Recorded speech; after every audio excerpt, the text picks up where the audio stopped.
After the Nazi Party took power in Germany in 1933, anti-Jewish policies and actions followed very quickly. In November of 1938, on a night remembered as Kristallnacht, violent attacks on Jews in Germany and Austria took place.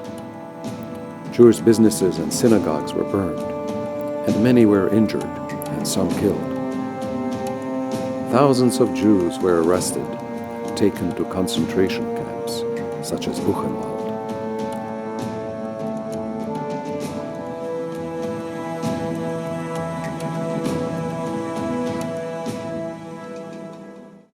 We were so totally numbed by ever-increasing anti-Semitic action of the German government that we had finally come to the point, contrary to the early feeling that we would believe that eventually Hitler would be booted out by the Germans, finally had we come to a point of view of total hopelessness. Jews who had the means tried desperately to emigrate. But visas to countries outside of Europe were impossible to obtain. Word spread quickly that Shanghai, China, required no entry visa. Thousands of Jews scrambled to raise money to buy tickets on ships and trains headed for Shanghai. My mom was driving to leave Germany, and my dad still didn't want to go. And she finally said to him, "Fritz, if you are not leaving Germany, then I will have to go alone with the children. I will not see my children killed in Germany."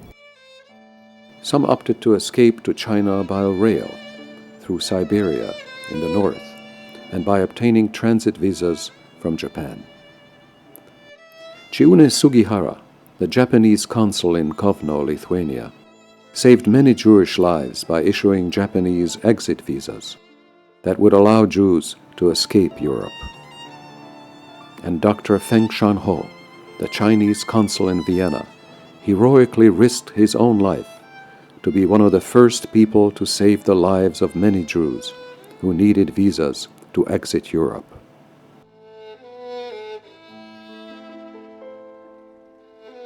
Some parents saved their children by sending them to England on special kinder transports.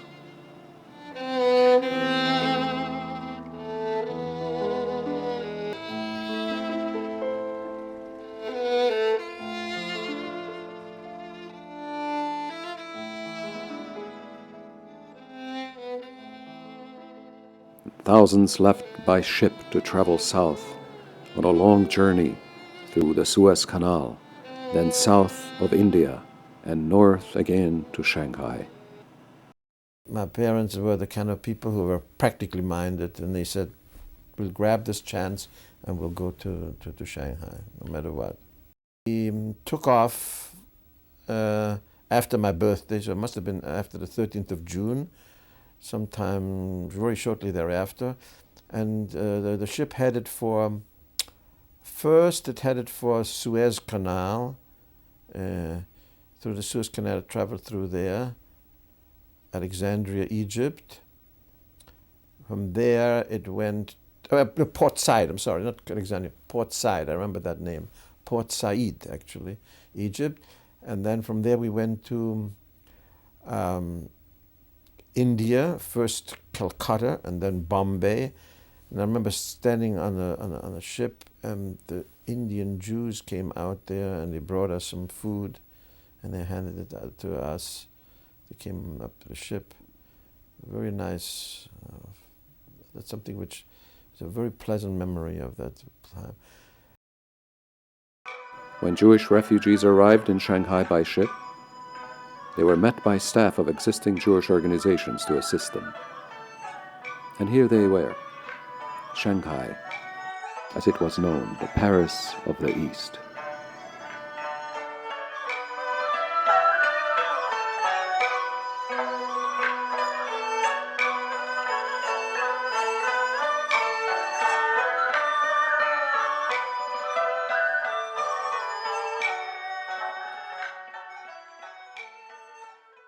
But earlier, the Japanese invasion of 1937 left many parts of Shanghai in ruins.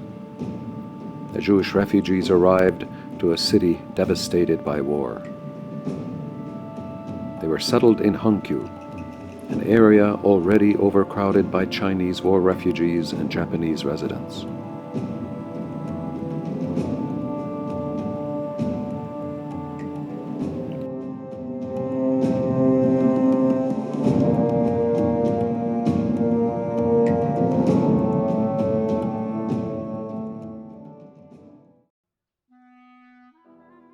Newly arrived refugees are transported to refugee camps in Hangzhou called Heima. We got to Shanghai and my father was on the pier and Paula's father was on the pier and we embarked and there was my father with a rickshaw waiting for us and we all climbed into the rickshaw. We never saw a human being pulling somebody else. And my mother was very anxious and she said, you have an apartment, you have a room to stay? He said, I have everything. So we got into Hangzhou, which was a place where later on the ghetto was established. And we went into a camp. When my mother saw what's going on there, she almost died. My father talked by that time and he said that's all the refugees goes in there and they have rooms there and they get food there. Well, we were put into a large room with 3-decker beds. There were 100 people in one room. They rented a room somewhere on the top floor, a little attic room. And it was so hot, so we opened the windows, and I remember at night the bats were flying into the room. And the walls were, the paint was coming off and little bugs were crawling out of it. And there was like 2 cots. And my parents bedded us down on the floor. And with whatever blankets or whatever they had in their luggage. And I remember my brother and I cried ourselves to sleep that night. That was Shanghai. Welcome, Shanghai. But we were out of Germany. I guess that was a lucky thing. So we had our own room, apartment, one room, without any plumbing. We had potties we had to go on. Later on, plumbing was installed in our building, and this was like luxury for us. We stayed in one room for 10 years. Many of the Heime were overcrowded in this way, and all space was needed to be utilized. Between 1937 and 1939, over 18,000 Jewish refugees arrived in Shanghai. Religious and social life began to take shape in Hangzhou. There was a lot of cultural life among the refugees who tried to continue as good as they could to lead a life like we had in Europe. There was music among the population. It was music and theater, and we had our own newspaper or two. And they tried to make it as similar to home as it was, as they could.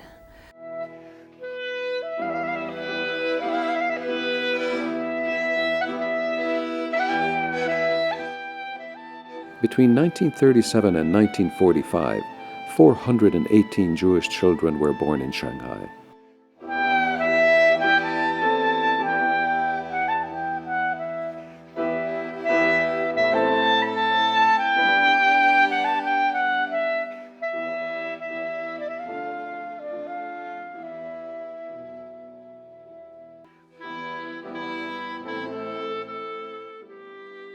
and businesses opened up by Jewish refugees in cooperation often with the local population.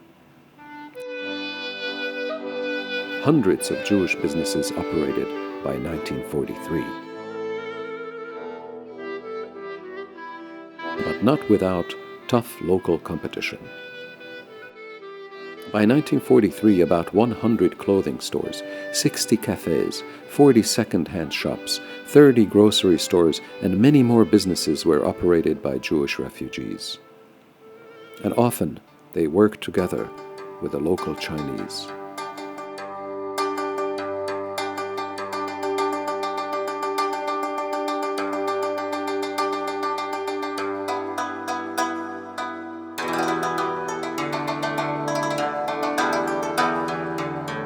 And they made friends.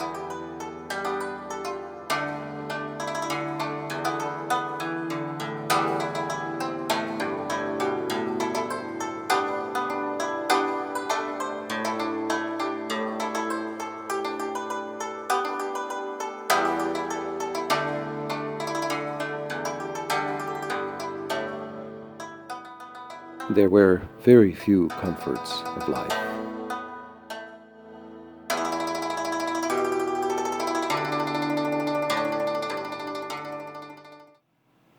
But living conditions for most of the refugees and the local population were very difficult in Hangzhou.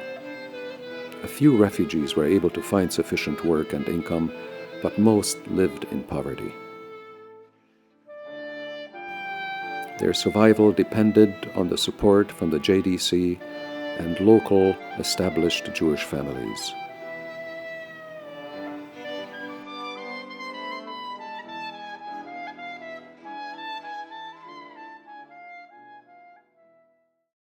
But after Japan's 1941 attack on Pearl Harbor, living conditions worsened. All stateless Jews were forced by the Japanese to move to a restricted ghetto. Movement in and out of the ghetto was now restricted. The area of Shanghai where we lived, called Hongqiu, was occupied by the Japanese military, which started at the same night that Pearl Harbor was bombed. I got a little ahead of me there. And the Japanese Navy sunk all the Allied ships in the harbor in Shanghai, and they took over the entire district where we lived, and they were rude and insulting, and some people were killed. It was not a very pleasant situation. There was no money to buy anything. The refugees just struggled with whatever they could do, whatever business they could have. They would just stand on the street with things to sell, or they were very inventive. Some women would bake and the men would sell them on the street on little stands. And that's, we made do with whatever was available. We had a neighbor who he worked for one of the coffee shops which were owned by one of the Swadik Jews who had a pastry shop there, among other things. And he brought home the coffee grounds from the first brew. And since my mother was the best friend and neighbor of his parents, my mother got the third brew. His parents got the second brew, my mother got the third brew, and they went down the row. All the houses got, until you didn't know if it was water or coffee left. And then they threw it out. That's how it went. That's how scarce things were. We were bombed by the Americans because our ghetto was near a radio station, Japanese radio station, and they were aiming at the radio station, but they hit the ghetto. And I remember the bodies weren't taken away for days, and we went around we put cloth over our noses because it was summer and the stench was terrible. I remember going to school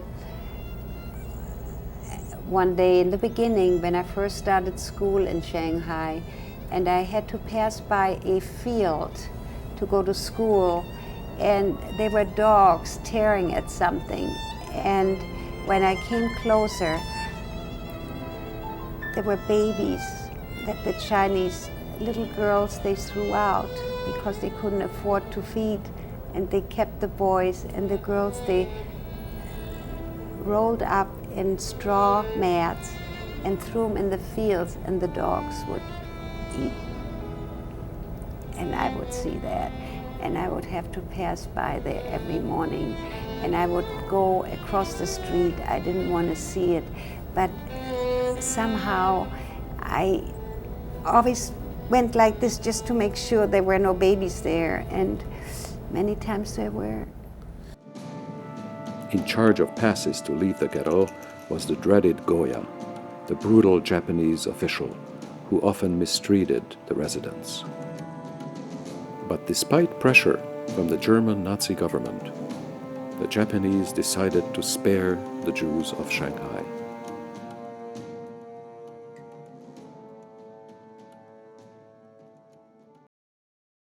But survival now demanded an unusual and united effort. New committees were started, food distribution centers were created, and the community combined its meager strength with one objective alone, which was to overcome the dire poverty, hunger, and diseases of the ghetto. Grünen Palmenland mit weitem Lamm und Schnee, wir seinem Dom in unser Wein, in unser Weh. Und wo gefallen ist der Spott von unser Blut, denn doch er spotzt von unser Pura, unser Mut.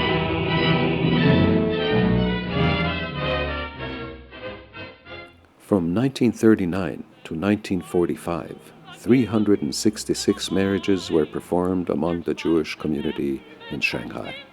There were 104 divorces. 1,726 Jewish refugees died in Shanghai. 36 of them were suicides. Many died prematurely from diseases and despair. But over 16,000 Jewish refugees survived.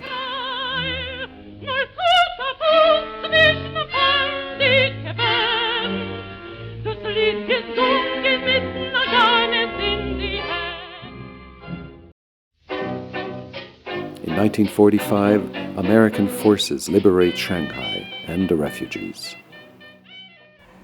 When we heard that the war was over, it was one big celebration. I remember my parents waking me up at midnight. That's when the news came through that the war was over. And everybody running onto the streets and dancing and yelling and shouting, and it was just non-stop partying. Eventually the Americans came with their big army ships, the gray ships that came into the harbor of Shanghai, and the GIs would come and give us these wonderful things like Wrigley spearmint gum and Camel cigarettes for our fathers, and they took us onto the ships and they gave us food and they showed us movies. And one time I walked into the house with two GIs, and my parents, startled, and I said, "These are my new friends." And they asked permission to take me to the ship with them, and all the refugee children went to those ships. We were right by the docks, and they took us in the evening because they were showing the movies outdoors on the decks with big screens, and my parents gave permission, and it was the most wonderful time that I can remember having in Shanghai. Learning how to hear the cha-cha now. Later, almost all refugees left Shanghai for the US, Israel, and other destinations. So when the war ended, the quota started. Now, whoever had a German quota had it made. They were able to leave for the United States as soon as they could. They got an affidavit and they were out. Then came the other people who weren't able to go anywhere because they had very bad quota. Polish quotas rotten, So was the Romanian quarter, Austrian quarter. You couldn't get any worse than that. These people had to have affidavits from relatives in the United States. Then they had what is called preference quota. So if we had a uncle or a sister or a brother or niece or nephew or whatever there, and they sent them these affidavits, they were able to get out even though their own quota was bad. I used to come to the ship all the time, to the pier, and I used to see these people leave all the time. We used to just sit there, and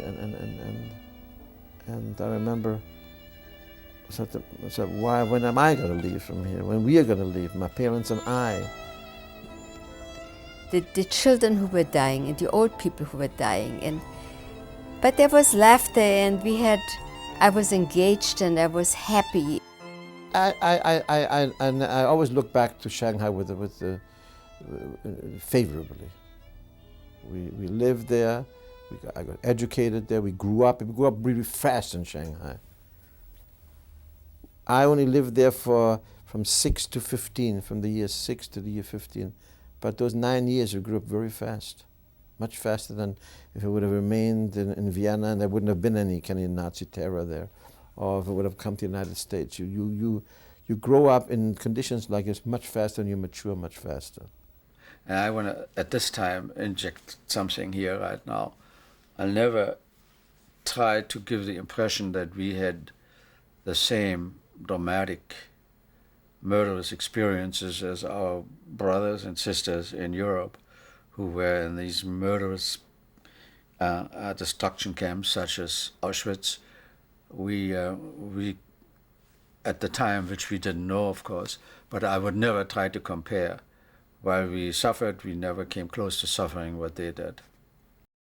It was a time not real. It just wasn't real, the whole thing.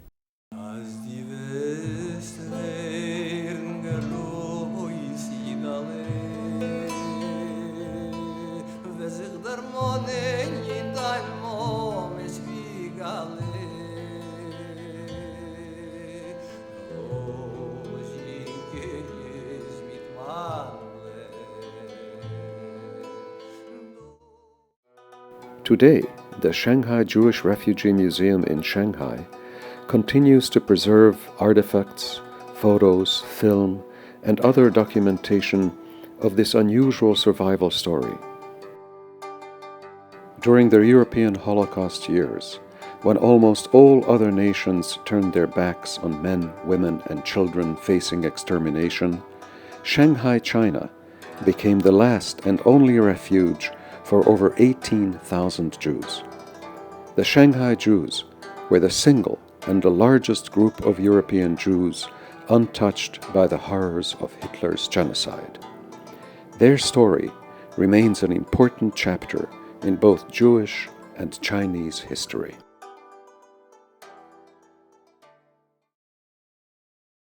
Sag nicht keinmal, als du gehst dem letzten Weg, wenn Himmeln bleiene, verstellne, bläue Tag.